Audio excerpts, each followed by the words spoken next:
Merci d'avoir choisi Chérifla Télévision pour vous informer, mesdames et messieurs. Bonsoir et merci pour votre choix. C'est bien donc l'heure de votre 18h30 sur Chérifla Télévision, dont voici l'unique et principal titre. C'est parti pour le forum sous-régional des leaders religieux musulmans pour la paix et la stabilité dans les pays du Sahel. Le temps de travaux a été donné ce matin sous la présidence du Premier ministre par intérim représentant le chef de l'État, le président de la transition, le colonel Assimi Goïta.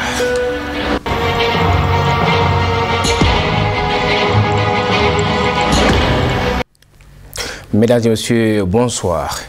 Ouverture ce mercredi 21 septembre du forum sous-régional des leaders religieux musulmans pour la paix et la stabilité dans les pays du Sahel, initié par le Haut Conseil islamique du Mali, sous la houlette du président de la transition, le colonel Assimi Goïta, représenté par le Premier ministre par intérim, le colonel le colonel Ablé Maïga. Nous faisons le point avec nos équipes de reportage sur place avec la voix de Moussa Fomba.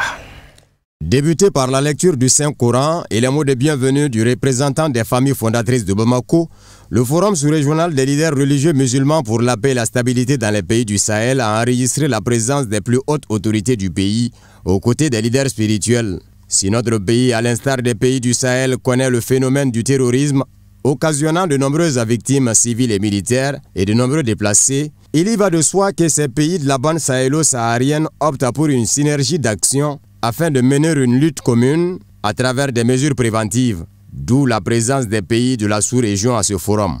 Dans son allocution, le président du Haut Conseil islamique du groupement des leaders spirituels musulmans du Mali et guide spirituel des Ansar saluera ce jour historique réunissant les pays confrontés à l'insécurité pour ensemble réfléchir, partager les expériences et proposer des pistes de solutions de sortie de crise au pouvoir public. Car à se dire, la religion musulmane dans la pratique a toujours été pacifiste, si l'on s'en tient à la doctrine enseignée par le prophète paix et salut sur lui. Son éminence, Asseyeda Chérif Ousmane Madane Haïdara, de laisser entendre que le choix du 21 septembre n'est pas fortuit, en référence à la journée internationale de la paix décrétée par les Nations Unies. Et malgré le calendrier très chargé des membres du gouvernement, traditionnel conseil des ministres oblige, se tenant les mercredis, les plus hautes autorités du pays ont tenu à honorer de leur présence à cette cérémonie d'ouverture à travers le Premier ministre par intérim, représentant le président de la transition, le colonel Assimi Goïta, en compagnie de plusieurs membres de son cabinet. Pour le ministre des Affaires religieuses, du culte et des coutumes, le Haut Conseil islamique est dans son rôle, celui de servir d'interface entre pouvoir public et Oumma islamique du Mali. Saluant à juste titre cette initiative, le ministre félicite le Haut Conseil islamique du Mali dans sa recherche d'une paix définitive, en phase avec les idéaux du président de la transition, le colonel Assimi Goïta. Témoignant les actions de la fêtière islamique, il dira qu'elle a toujours répondu présente quand il s'est agi de la cohésion sociale et l'unité nationale dans notre pays. Cérémonie coïncidant avec la semaine nationale de la réconciliation dans notre pays, l'occasion sera opportune également pour mener des réflexions approfondies sur la paix et la stabilité à travers des débats animés par des experts. Déclarant ouvert ce forum, le Premier ministre par intérim se penchera sur l'intérêt que suscite ce forum initié par le Haut Conseil islamique en matière de paix.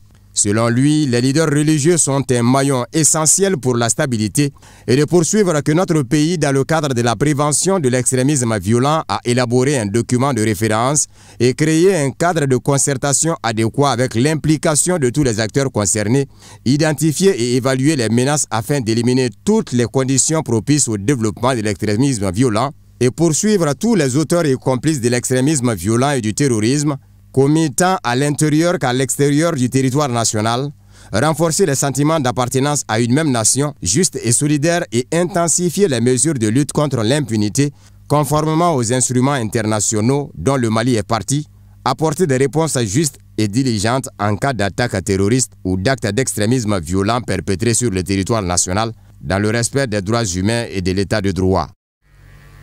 Nous restons au Centre international de conférence de Bamako. Le Premier ministre par intérim et le colonel Ablé Maïga a présidé donc la cérémonie d'ouverture du forum sous-régional des leaders religieux musulmans sur la paix et la stabilité dans les pays du Sahel. L'apport des leaders religieux sera au cœur des échanges de cette initiative du Haut Conseil islamique du Mali. Le récit de nos envoyés spéciaux. Longtemps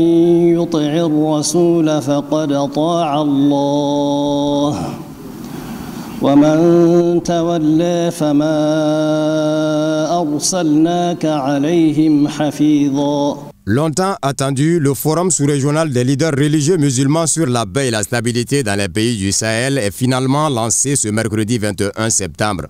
Initié par le Haut Conseil islamique du Mali sous l'impulsion de son président Seyed Cherif Ousmane Madani Haïdara, les participants venus de divers horizons échangeront sur les questions relatives à la paix et la stabilité. Vous savez, le problème qui se vit aujourd'hui au centre et au nord du Mali, dans le Sahel, est un problème un peu religieux parce qu'il y a des gens qui se revendiquent religieux.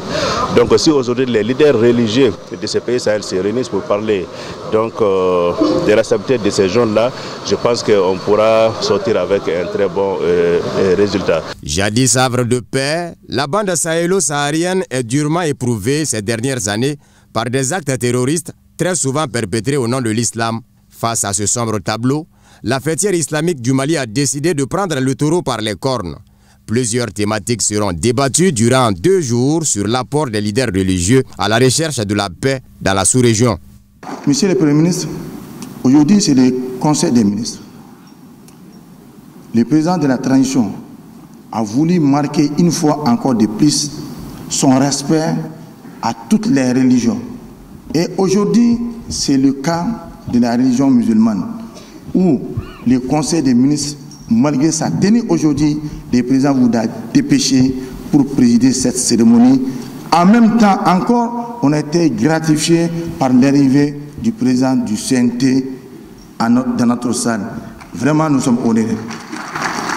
Moi, aujourd'hui, je me porte le porte-parole de tous les musulmans du Mali pour vous dire que, monsieur le Premier ministre, les musulmans sont là dans le cadre de la stabilité, dans le cadre de la paix au Mali.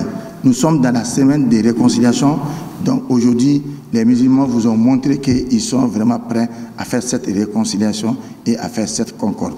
Ce forum d'une importance capitale est placé sous la haute présidence du président de la transition chef de l'État, le colonel Assimi Goïta, représenté par le Premier ministre par intérim. Dans son discours d'ouverture, le colonel Abdoulaye Maïga a évoqué le rôle combien important des leaders religieux dans la lutte contre l'extrémisme violent. Les leaders religieux sont les acteurs qui assurent l'interface entre les populations et les structures étatiques.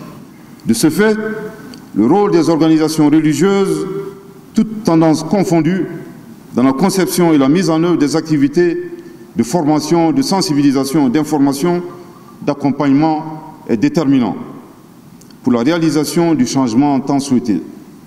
C'est pourquoi je salue cette noble initiative qui cadre parfaitement avec la vision de son Excellence le colonel Assimi Goïta, président de la transition, chef de l'État, et qui vise à engager une synergie d'action au plan national et sous-régional pour la prévention de l'extrémisme violent dans notre pays et dans le Sahel. La cérémonie d'ouverture de ce forum sous-régional a également enregistré la présence d'importantes personnalités du Mali et de la scène internationale. Et puisqu'il s'agit de paix, une minute de silence a été observée en hommage aux victimes civiles et militaires tombées sous les coups des actes barbares. Toujours dans les mêmes registres, le forum sous-régional des leaders religieux musulmans sur la paix et la stabilité dans les pays du Sahel se veut un cadre idéal de réflexion afin de répondre aux défis sécuritaires dans la bande sahélo-saharienne. On en sait plus avec nos reporters. Le forum sous-régional des leaders religieux musulmans sur la paix et la stabilité, premier du genre dans l'espace, vise à fédérer les idées pour une lutte efficiente contre l'extrémisme violent. Ce n'est que dans la paix, ce n'est que dans l'amour, ce qui a instruit l'islam, c'est ce qui est musulman, comme le don dit, islam, salam, la paix. Donc l'idée de Cheikh Cherif Madani Haïdara est une excellente idée que la diaspora soutient et nous allons contribuer à passer le message et à s'impliquer afin que la paix, la sérénité, le vivre ensemble puisse revenir dans la sous-région. Il s'agira également de discuter des voies et moyens à adopter pour un consensus en matière de pratiques religieuses dans la sous-région. À cet effet, le Haut Conseil islamique du Mali entend travailler au cours de ce forum à la mise en place d'une fêtière sous-régionale. Nous avons tous bien compris, et là nous l'avons compris ailleurs aussi, que Le terrorisme ne se combat pas que par les armes, il se combat aussi par la capacité de réflexion, par les idées, par la religion et sa bonne explication et la bonne sensibilisation autour de ça. Ce genre de forum sert à ça. Prennent part à ce forum des délégués d'une dizaine de pays francophones, anglophones et la République islamique de Mauritanie. L'islam, c'est une religion de la paix, une religion de compréhension. Donc, il faut montrer à tout le monde que l'islam n'a pas besoin de violence. L'islam n'a pas besoin d'un bon musulman. Il est toujours un homme de la paix. Il cultive la paix. Il appelle à la paix. Donc il faut que tous les musulmans sachent ça. Et tous ceux qui ne sont pas musulmans encore sachent ça. Alhamdulillah, comme tout le monde savent, si on dit Tchad, on dit Mali. Si on dit Mali, c'est Tchad. On échange la même expression, on échange la même problématique. Nous sommes tous, on travaille pour la paix et la stabilité dans notre région. Malgré tout ce qui s'est passé, comme le leader religieux, les ulémas sont réunis dans ces rencontres, Inch'Allah, les choses vont changer et nous sommes vers les bons voies, Inch'Allah. Nous traversons un moment de l'histoire où le monde a grand besoin de la paix et de la stabilité. Alors il faut dire que ces genres de forats sont très importants et j'invite toutes les nations à œuvrer à l'instauration de la paix dans leurs pays respectifs et dans le monde entier. Nous saluons cette initiative et prions pour les organisateurs. Puisse Allah les récompenser et les admettre dans son paradis. Les résolutions et recommandations de ce forum seront transmises aux autorités compétentes des pays respectifs pour leur prise en compte dans les initiatives concourant à l'instauration de la paix et la stabilité. Direction Koulouba, où le président de la transition, chef de l'État, le colonel Assimi Goïta, a reçu les leaders religieux musulmans du Mali et de la sous-région en début d'après-midi. Les échanges ont notamment porté sur les travaux du forum sous-régional des leaders religieux musulmans en cours dans notre pays. Alhamidou Badini pour le reportage. Cette visite des dignitaires religieux musulmans sous la conduite du président du Haut Conseil islamique du Mali, Seyid Cherif Ousmane Madani Aïdara, s'inscrit en droite ligne des travaux du forum sous-régional des leaders religieux musulmans sur la paix et la stabilité. Par rapport à la rencontre, nous avons beaucoup parlé vraiment des problèmes qui assaillent notre pays, et principalement par rapport à la paix, la sécurité. Donc c'était vraiment l'épine dorsale vraiment par rapport à notre... C'est pas pour rien que nous avons invité au niveau de la sous-région les représentants de tous les pays du Sahel, plus la Mauritanie et le Nigeria. Donc c'était pour ensemble se réunir et faire sortir un plan d'action contre vraiment tout ce qui assaille notre pays comme problème. Donc le chef de l'État nous a écoutés avec l'oreille attentive. Et Inch'Allah, et puis il a même fait des bénédictions par rapport à la réussite vraiment du forum que nous venons d'organiser. Au cours de la rencontre, les responsables de la fêtière islamique du Mali ont exprimé au président de la transition, le colonel Assimi Goïta, les attentes de ces assises centrées sur la paix dans la bande sahélo-saharienne. Occasion opportune également pour les visiteurs de réitérer leur reconnaissance au chef de l'État pour son soutien et à l'ensemble du gouvernement malien. La suite du programme, ce serait pour demain, la clôture. Donc en finalité, nous allons mettre en place un cercle, un comité qui va s'occuper de tous les problèmes au niveau de la sous-région. Donc le Mali, le Nigeria, tout. Donc tout ce qui va concerner le Mali va concerner les autres pays. Et ensemble, nous allons décider vraiment les moyens pour lutter contre des fléaux qui assaillent notre pays. On pouvait également compter parmi la délégation du jour les hôtes des pays qui prennent part à ce forum sous-régional sur la paix et la stabilité. Une photo de famille mettra fin à cette rencontre avec le colonel Assimi Goïta, président de la transition, chef de l'État. L'actualité sur tout autre plan, dans le cadre de la Semaine nationale de la réconciliation nationale, la brigade des gendarmeries de Ngabakoro-Droit, en partenariat avec EAK Group, a organisé une journée d'information sur la police des proximités, sur le thème rôle des forces de sécurité dans la réconciliation. Aminata Dede Sissoko pour le commentaire.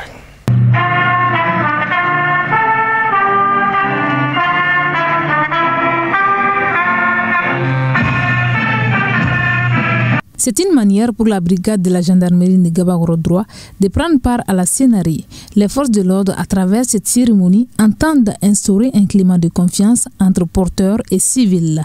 Ils rassurent la population d'être là pour elle, tout en invitant les uns et les autres à la coopération. Cette cérémonie permettra d'expliquer à la population qu'elle est elle-même, que les populations sont eux-mêmes acteurs de leur sécurisation. C'est pour expliquer et faire comprendre à l'ensemble de la population que nous ne sommes pas là seulement en uniforme pour réprimer. Nous sommes leurs frères, leurs sœurs, avec lesquels nous partageons les moments de gloire et de jouissance. Le thème retenu pour cette première édition de la Semaine nationale de la réconciliation est « Faisons de la diversité un atout pour la cohésion sociale au Mali ». Les participants témoignent de leur soutien total aux activités de la scénarie. On ne peut pas aller vers une réconciliation sans une jeunesse unie, une jeunesse consciente, une jeunesse dévouée et une jeunesse engagée à rebâtir son pays. Actuellement, l'état actuel du Mali interpelle toutes les filles et fils du Mali d'accompagner cette transition. C'est le gouvernement de transition qui ne cesse de nous rappeler nuit et jour que le développement du Mali sera réel les jours quand les Maliens en ont décidé, de l'intérieur et de l'extérieur. Aujourd'hui, une question. Le Mali aujourd'hui souffre et le Mali a besoin de tous les filles et fils de ces pays pour essayer de rebâtir un nouveau Mali. Le représentant du ministère de la Réconciliation nationale s'est dit honoré de prendre part à cette cérémonie, magnifiant la beauté de la diversité culturelle en compagnie des habitants de Ngabakoro-Droit. Là, je vois que vraiment le message a été bien gardé et bien compris. Et surtout aujourd'hui, avec cette mobilisation ici, au sein même de la gendarmerie de Ngabakoro-Droit, vraiment ça, très satisfait. Mais là, je vois que c'est la population qui va vers les forces armées et de sécurité. Et ça nous rassure. Vraiment, on est très rassurés. Et que cette police de proximité dont on parle, là, je voudrais que ça soit, et je vois que c'est vrai. La cérémonie a été agrémentée par des prestations artistiques et démonstrations des gestes qui sauvent par les agents de la protection civile. Dans le cadre des préparatifs de la fête nationale du Mali le 22 septembre prochain, l'association Sikida Kano de la commune 3 du district de Bamako, en partenariat avec la fondation OMS International, a initié le lundi 19 septembre une journée de salubrité au monument du 22 septembre à Bamako-Koura. Fatoumata Kane pour le reportage. Le président fondateur de la fondation OMS International et l'ensemble de son équipe de nettoyage, munis d'équipements adéquats déterminés avec courage et assiduité, viennent d'assainir le monument de l'indépendance. Toujours présent pour servir la nation, cette action purement citoyenne s'inscrit en droite ligne des objectifs assignés de la fondation. Parce que c'est une question du Mali. C'est pourquoi cette contribution. Il s'agit du Mali et quand il s'agit du Mali, de notre pays, tout acte vraiment, on est open pour tout pour le Mali. On doit se mettre au travail. Chacun peut faire quelque chose. Et c'est ça que j'ai dit toujours, que ça soit physiquement, financièrement, intellectuellement, mettons-nous au travail. On doit faire moins de bruit, mais plus d'action. Moins de paroles, plus d'action. Donc aujourd'hui, je lance un appel à la jeunesse malienne. Chacun peut faire quelque chose. Tout n'est pas lié à l'argent. Donc tout n'est pas vraiment lié à l'argent. Physiquement, il y a des choses qu'on peut faire. Intellectuellement, on peut donner des cours à des enfants dans la rue gratuitement, s'organiser pour ça. C'est qu'on doit passer à des actions. Le Mali est à quelques jours de la date anniversaire de son indépendance le 22 septembre et c'est dans le cadre des travaux préliminaires de cette date que l'association Sikida Kanouton de la commune 3, en étroite collaboration avec la fondation OMS International, a initié cette journée entièrement financée par la dite fondation. L'association Sikida Kanouton œuvre selon son président à la protection de l'environnement, des espaces publics, la promotion de l'éducation entre autres. Donc nous avons rapproché l'OMS International. Ils ont, dans le cadre d'un partenariat, ils ont accepté notre partenariat et ils ont accepté de nous soutenir. En ce sens-là, ils ont décidé, comme nous avons proposé, de venir assainir le monument de l'indépendance qui est le symbole de la liberté, de l'indépendance du peuple malien, en particulier du peuple africain en général. Donc ils ont accepté de sceller un partenariat avec l'association Sikida Kanouton. Si vous regardez déjà, vous voyez que le monument est un monument en carreaux. Et ils ont aussi des entreprises spécialisées en nettoyage de carreaux avec des produits aussi spécialisés pour le faire. Il est également à retenir que la fondation OMS International est spécialisée dans le domaine du nettoyage avec des équipements de dernière génération. Voilà une initiative de l'association Sikida Kanouton de la commune 3 et la fondation OMS. Remise de fournitures scolaires aux élèves méritants de l'école de Yelekebuku située dans le cercle de Kati. Une initiative de Adam Sidibé qui donne ainsi du sourire aux parents d'élèves à l'approche de la rentrée des classes. La cérémonie de remise a été présidée par le représentant du sous-préfet du cercle de Kati. Le commentaire est de Tenenya Traoré. C'est à travers l'exécution de l'hymne national et l'observation d'une minute de silence à nos disparus que le temps est donné pour cette cérémonie de remise des 100 kits scolaires aux bénéficiaires. Bon, cette remise de kits scolaires est presque une institution avec notre jeune association parce que ce n'est pas la première édition. Donc on le fait tout le temps, que ce soit officiel ou officieux, on le fait. Voilà. Bon, les 37 communes de Kati, je peux dire que je les ai toutes sillonnées d'ailleurs. Quel que soit ce qu'on fait dans telle ou telle commune, on fait. Il n'y a pas un mois, on a donné un moulin à une commune, la commune de Diago. Donc cette fois-ci, ça coïncidait avec la rentrée des classes. On a choisi Yelekebuku. Donc on pouvait choisir Kalifabougou ou bien une autre commune. Mais c'est Yelekebuku qui a eu la chance, c'est tout. Voilà. Bon, le coût est assez élevé, ça je ne veux pas en parler parce que tout ce qui vient du cœur, on ne le compte pas. L'essentiel, c'est d'apporter un petit sourire sur le visage de ces enfants qui le méritent. Parce que moi je trouve que ici, ils n'ont pas besoin de miettes de temps en temps, ils ont surtout besoin d'accompagnement. Ce geste hautement solidaire de Adam Sidibé à la veille de la rentrée scolaire vient ôter une grosse épine du pied de certains parents d'élèves en répondant à l'un de leurs plus grands soucis. Comme on a toujours dit, le mobile le plus important de la nature humaine, c'est le désir d'être important. Alors je dirais que Madame Adam Sidibé, vous êtes très utile.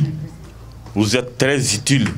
Vous avez été utile, mais vous êtes très utile encore une fois de plus aujourd'hui pour l'éducation des enfants. Ça, j'en suis sûr. Et que je sais que vraiment, alors cela doit encourager surtout les parents d'élèves. Et surtout les enfants, les filles et les garçons. Donc ça, c'est très important. Pour sa part, la donatrice dira qu'elle et son équipe de l'association des jeunes engagés pour le développement socio-économique de Kati sont impliqués dans cette activité il y a plusieurs années avant d'inviter les personnes de bonne volonté à suivre l'exemple. Aux parents d'élèves et autorités locales de remercier la donatrice pour son accompagnement dans l'atteinte des objectifs. C'est ce que ça fait d'avoir son enfant qui n'a pas de sac, qui se compare aux autres enfants à l'école. Donc je veux que les enfants sachent qu'on est tous égaux en droit. Donc, mais que la communauté s'implique de ton côté au niveau de je sais pas, de ton quartier, s'il y a des enfants qui n'en ont pas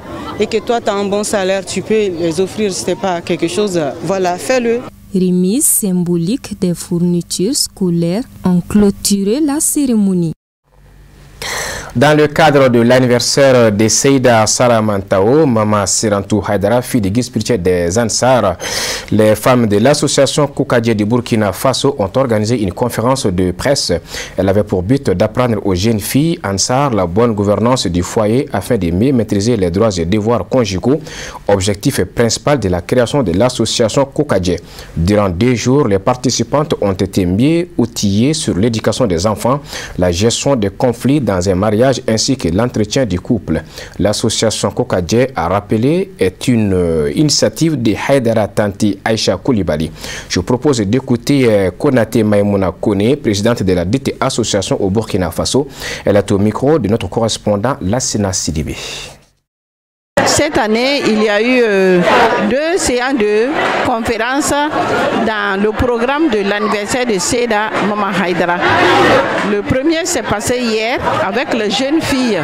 Il s'agissait d'apprendre aux jeunes filles comment s'entretenir avant le mariage, comment prendre soin de soi pendant le mariage, comment préparer le mariage à venir par les bonnes recettes, par la bonne alimentation dans le foyer, par la bonne tenue de soi-même et de son futur mari. Alors la conférence d'aujourd'hui, c'est dans le même cadre de l'anniversaire de Seyda Mama Haidara. Et aujourd'hui, il s'agissait des femmes matures, des femmes mariées et puis des grands-mères. Il s'agissait ce matin de nous informer et de nous former par rapport à comment prendre soin de soi-même, comment prendre soin de son mari, comment prendre soin de ses enfants afin qu'ils puissent grandir et donner le bon exemple de l'association Ansardi. À présent, voyons ce qui fait l'essentiel de l'actualité africaine et internationale. Un commentaire signé Moussa Fomba.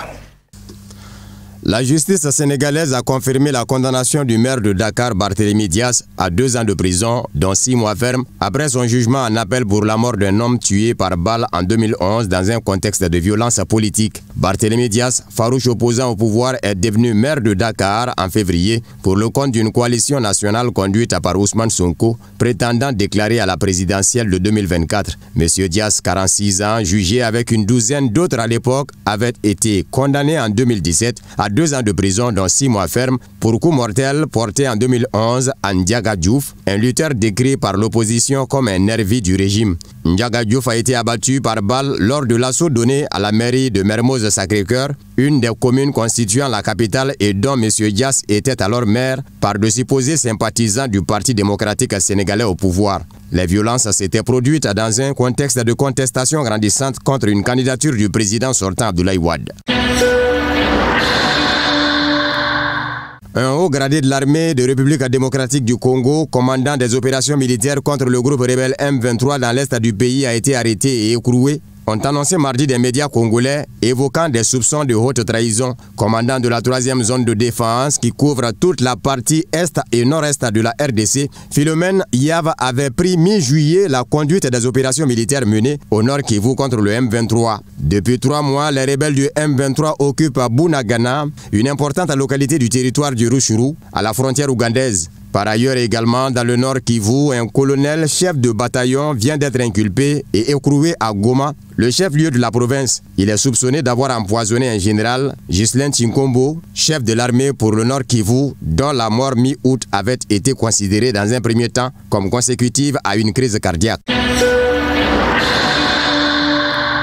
Chef d'Ennahda, de nouveau devant les enquêteurs tunisiens. Le parti Ennahda de Rached Ghannouchi est soupçonné par ses détracteurs d'avoir facilité le départ de terroristes vers les zones de conflit. Rached Ghannouchi, 81 ans, est arrivé en fin d'après-midi au siège de cette unité, devant lequel des dizaines de ses partisans s'étaient rassemblés pour le soutenir. Après la chute de la dictature de Zine El Abidine Ben Ali en 2011, des milliers de Tunisiens avaient rejoint les rangs d'organisations terroristes, notamment le groupe État islamique en Irak, en Syrie et en Libye. Un autre dirigeant d'Ennahda, l'ancien premier ministre Ali Larayed, a été interrogé lundi dans le cadre de la même affaire et maintenu en détention pour être déféré mercredi devant un juge au pôle judiciaire antiterroriste. Ennahda ne cesse de dénoncer des accusations fabriquées et accuse le pouvoir de chercher à détourner l'opinion publique des préoccupations économiques et sociales et de la dégradation des conditions de vie. Les républiques populaires de Donetsk et de Lugansk, les régions de Kherson et de Zaporijie vont organiser des référendums sur l'adhésion à la Russie du 23 au 27 septembre. Dans la région de Zaporijie, le référendum se déroulera seulement dans les localités qui sont contrôlées par les forces russes. Les députés russes soutiendront les résultats du vote populaire, a déclaré le président de la Douma. La tenue de ces consultations permettra notamment de rétablir la justice historique, estime Dmitry Medvedev, ex-président russe. Pour le chef de la diplomatie russe, Sergei Lavrov, les habitants du Donbass veulent devenir maîtres de leur destin. Le premier ministre hongrois, quant à lui, prédit à l'Ukraine la perte de la moitié de son territoire. Viktor Orban a annoncé que le conflit ukrainien pourrait se poursuivre jusqu'en 2030. Selon lui, l'Ukraine pourrait au final se retrouver sans un tiers, voire la moitié de son territoire. Il a également accusé l'Occident d'être responsable des hostilités à grande échelle. C'est communiqué avant de refermer ce 18h30, communiqué du parti IRMA à l'occasion donc de la commémoration de la fête d'indépendance du 22 septembre. Maliennes et Maliens de l'intérieur et de la diaspora, la célébration du 70e anniversaire de notre accession à la souveraineté nationale et internationale intervient dans un contexte particulier, celui de la lutte contre les velléités hémogéniques du retour à l'ordre ancien des forces du mal.